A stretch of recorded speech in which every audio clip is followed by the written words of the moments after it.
जरा सामने तो आओ ढलिए। सुनो भाई, बस बहुत हो गया, हटाओ अपना। अगर तू फिल्मों में काम करने गई तो मेरा मुंह मत देखना कभी, तुझसे मेरा रिश्ता हमेशा के लिए खत्म हो जाएगा। इतनी देर से रो रही हो, अब तो मन हल्का हो गया होगा। बेशर्मी की भी हद होती है। लौट के आजा मेरे मीत। शायद ऐसा ही कुछ निरूपा रॉय जी के पिता ने उनसे तब कहा होगा जब उन्हें पता चला था कि उनकी बेटी फिल्मों में काम शुरू करने जा रही है। तुझे मेरे गीत बुलाते हैं। वैसे तो अधिकतर दर्शक निरूपा रॉय जी को फिल्मी मां के रूप में ही जानते पहचानते हैं, तू कितनी अच्छी है, तू कितनी भोली है। लेकिन बहुत पुरानी फिल्मों की जानकारी रखने वाले लोग इस बात से वाकिफ हैं कि निरूपा रॉय जी ने अपने करियर की शुरुआत में कई फिल्मों में बतौर हीरोइन काम किया था।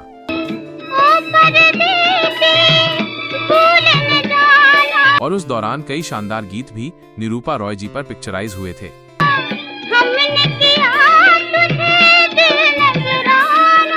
मगर बदलते वक्त के साथ पहले निरूपा रॉय ने चरित्र भूमिकाएं निभानी शुरू की और फिर मां के किरदार भी निभाने लगी। एक डाले पे दो फूल खिले। एक वक्त के लगभग हर बड़े स्टार की मां का किरदार निरूपा जी ने पर्दे पर जिया। हालांकि लोग इन्हें अमिताभ बच्चन की फिल्मी मां कहना अधिक पसंद करते हैं। अब मेरी समझ में आया है भेद कि तुम हफ्ते में कुछ रोज यहाँ और कुछ रोज बाहर क्यों रहते हो। आज निरूपा रॉय जी का जन्म दिवस है। 4 जनवरी 1931 को निरूपा रॉय जी का जन्म गुजरात के वलसाड में रहने वाले एक गुजराती चौहान परिवार में हुआ था। निरूपा जी के पिता रेलवे में नौकरी किया करते थे, जबकि मां गृहिणी थी। निरूपा रॉय जी की एक बहन भी थी। माता पिता ने इन्हें नाम दिया था कांता। सुनो, अब मैं कुछ नहीं बोलूंगी, नहीं पूछूंगी कि वो कौन है, क्या है। और इनके प्यार का नाम हुआ करता था छिबी। निरूपा रॉय मात्र 14 साल की ही थी और स्कूल में पढ़ाई कर रही थी जब साल 1945 में इनकी शादी करा दी गई थी। इनके पति का नाम था कमल बलसारा। कमल बलसारा एक राशनिंग इंस्पेक्टर थे और मुंबई में पोस्टेड थे। उनसे शादी करने के बाद कांता चौहान बन गई थी कोकिला बलसारा। शादी के बाद कांता चौहान उर्फ कोकिला बलसारा पति संग मुंबई आ गई। इनके पति कमल बलसारा को एक्टिंग का शौक था और वो एक्टर बनना चाहते थे, मगर किस्मत उनका साथ नहीं दे रही थी। मुंबई आए कोई 3-4 महीने ही बीते थे कि एक दिन कमल बलसारा जी ने अखबार में एक विज्ञापन देखा। वो विज्ञापन सनराइज पिक्चर्स की तरफ से था। वो एक फिल्म शुरू करने जा रहे थे और उन्हें नए कलाकारों की जरूरत थी। उस फिल्म का नाम था राणक देवी। वो फिल्म गुजराती भाषा में बननी थी। कमल बलसारा ने ऑडिशन के लिए अप्लाई कर दिया और कुछ ही दिन बाद उन्हें बुलावा भी आ गया। इत्तेफाक से जिस दिन ऑडिशन होना था, कमल बलसारा कोकिला जी को भी साथ ले गए। ऑडिशन हुआ और कमल बलसारा की किस्मत ने इस दफा भी उनका साथ नहीं दिया। वो रिजेक्ट कर दिए गए। मगर ऑडिशन लेने वालों को कोकिला बलसारा की पर्सनैलिटी बहुत पसंद आई। बिना किसी ऑडिशन या इंटरव्यू के फिल्म वालों ने कोकिला जी को सीधे फिल्म की हीरोइन का रोल ऑफर कर दिया। कोकिला जी तो घबरा गई, उन्होंने इनकार कर दिया। मगर पति ने इन्हें समझाया कि कोई दिक्कत नहीं है। पति ने जोर दिया तो आखिरकार कोकिला जी ने राणक देवी नाम की उस गुजराती फिल्म में बतौर हीरोइन काम करने का ऑफर स्वीकार कर लिया। सनराइज पिक्चर्स के मालिक हुआ करते थे वीएम व्यास। उन्होंने ही कांता चौहान उर्फ कोकिला बलसारा को निरूपा रॉय नाम दिया था। निरूपा जी ने राणक देवी फिल्म साइन तो कर ली थी, पर किन्हीं वजहों से कुछ दिन बाद इनसे हीरोइन का रोल वापस ले लिया गया और एक छोटा सा किरदार दिया गया। कहीं कहीं दावा किया जाता है कि चूंकि निरूपा जी तब एकदम अमेच्योर थी, तो वो उस शिद्दत से एक्टिंग नहीं कर पा रही थी जिसकी जरूरत उस फिल्म की हीरोइन के रोल के लिए थी। इसी वजह से उनसे हीरोइन का रोल वापस लिया गया था। बहरहाल निरूपा रॉय जब आगे चलकर कामयाब एक्ट्रेस बन गई तो उनके पति कमल बलसारा ने भी अपना नाम कमल रॉय कर लिया था। निरूपा रॉय जी की पहली फिल्म राणक देवी साल 1946 में रिलीज हुई थी। साथियों, ये वो दौर था जब फिल्मों में काम करने वाले लोगों को समाज में बहुत अच्छी नजरों से नहीं देखा जाता था और अच्छे घरों की लड़कियों का फिल्मों में काम करना तो बहुत ही खराब बात समझी जाती थी। उस वक्त तक यूं तो कुछ बड़े नाम बतौर हीरोइन फिल्म इंडस्ट्री में स्टैब्लिश हो चुके थे, मगर अधिकतर भारतीय परिवारों में फिल्मों में काम करने वाले लोगों, खास तौर पर लड़कियों को खराब समझा जाता था। यही वजह है कि जब निरूपा जी के फिल्मों में काम करने की खबर इनके माता पिता व समाज के लोगों को मिली तो बड़ा हंगामा हुआ।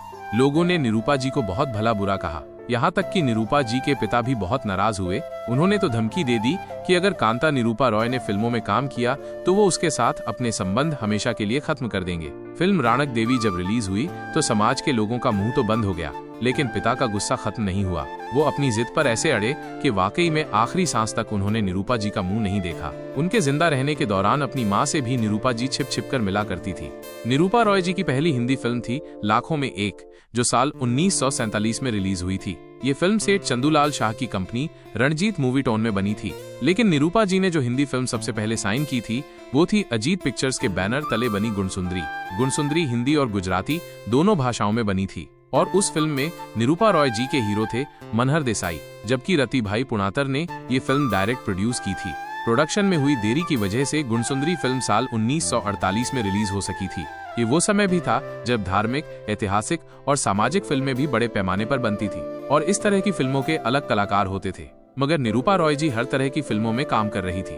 उन्होंने अनेकों धार्मिक फिल्मों में काम किया था, कई ऐतिहासिक फिल्मों में भी काम किया। महिपाल, मनहर देसाई, त्रिलोक कपूर व साहू मोदक जैसे कलाकारों संग उन्होंने स्क्रीन शेयर की और जयराज व भारत भूषण संग भी उनकी जोड़ी बनी, जबकि सामाजिक फिल्मों में भी उनका खूब नाम हुआ। उस वक्त की उनकी कुछ प्रमुख सामाजिक फिल्में थी हमारी मंजिल, मन का मीत, भाग्यवान, धर्मपत्नी, 2 बीघा जमीन, गरम कोट, कंगन, हीरा मोती, बेदर्द जमाना क्या जाने, घर की लाज इत्यादि। 1950 के दशक के शुरुआती सालों तक तो निरूपा रॉय हीरोइन के रूप में फिल्मों में नजर आती रही, लेकिन फिर उन्होंने चरित्र भूमिकाओं का रुख किया और साल 1956 में आई भाई भाई नामक फिल्म में उन्होंने पहली दफा कोई चरित्र किरदार निभाया था। ये वही फिल्म है जिसमें अशोक कुमार व किशोर कुमार ने भी पहली दफा साथ अभिनय किया था। निरूपा रॉय इस फिल्म में अशोक कुमार की पत्नी के रोल में दिखी थी। लेखक व फिल्म इतिहासकार तथा ब्लॉग बीते हुए दिन के संचालक श्री शिशिर कृष्ण शर्मा जी को कई साल पहले दिए एक इंटरव्यू में निरूपा रॉय जी ने बताया था कि साल 1955 की फिल्म मुनीमजी में पहले उन्हें हीरोइन लिया गया था।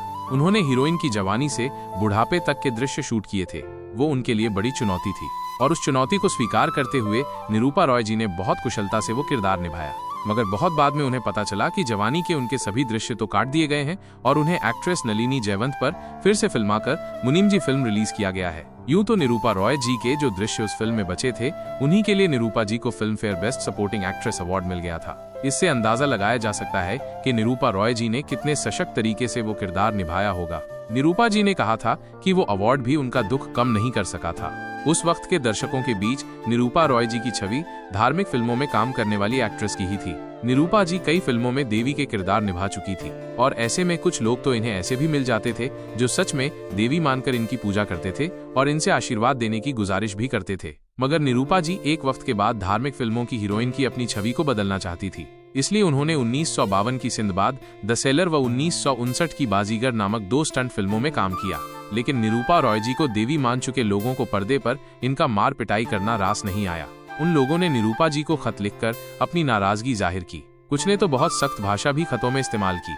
इसका नतीजा ये हुआ कि दोबारा कभी निरूपा रॉय स्टंट फिल्मों में काम करने का साहस नहीं जुटा सकी। 1960 का दशक शुरू होने तक निरूपा रॉय एक फुल टाइम कैरेक्टर एक्ट्रेस के तौर पर स्थापित हो चुकी थी। 1961 की छाया और 1964 की शहनाई फिल्म के लिए निरूपा जी को Filmfare best supporting actress award से सम्मानित किया गया था। इसी दशक में उन्होंने मां के किरदार निभाने भी शुरू कर दिए थे। मगर जब दीवार फिल्म में वो अमिताभ बच्चन और शशि कपूर की मां के रोल में दिखी तो फिर तो वो पूरी तरह से फिल्मी मां ही बन गई। वैसे तो निरूपा जी ने उस दौर के लगभग हर स्टार की मां का किरदार फिल्मों में निभाया था, मगर लोगों ने उन्हें अमिताभ बच्चन की मां कहना शुरू कर दिया। 1980 के दशक के मध्य तक तो निरूपा रॉय जी फिल्मों में लगातार काम करती रही, मगर फिर धीरे धीरे उन्हें काम मिलना कम होता चला गया। निरूपा जी की आखिरी कुछ फिल्में थी लाल बादशाह, लव यू हमेशा और जहां तुम ले चलो। ये सभी फिल्में साल 1999 में रिलीज हुई थी। लाल बादशाह में निरूपा रॉय जी एक बार फिर से अमिताभ बच्चन की मां के किरदार में दिखी थी। इन्हीं फिल्मों के बाद से निरूपा रॉय जी ने एक्टिंग से फुल टाइम रिटायरमेंट ले लिया। निरूपा रॉय जी की निजी जिंदगी की बात करें तो इनके 2 बेटे योगेश और किरण हैं। निरूपा जी ने अपनी ननद की एक बेटी को भी गोद ले रखा था जिसका नाम था रेखा। निरूपा जी ने ही रेखा की शादी भी कराई थी।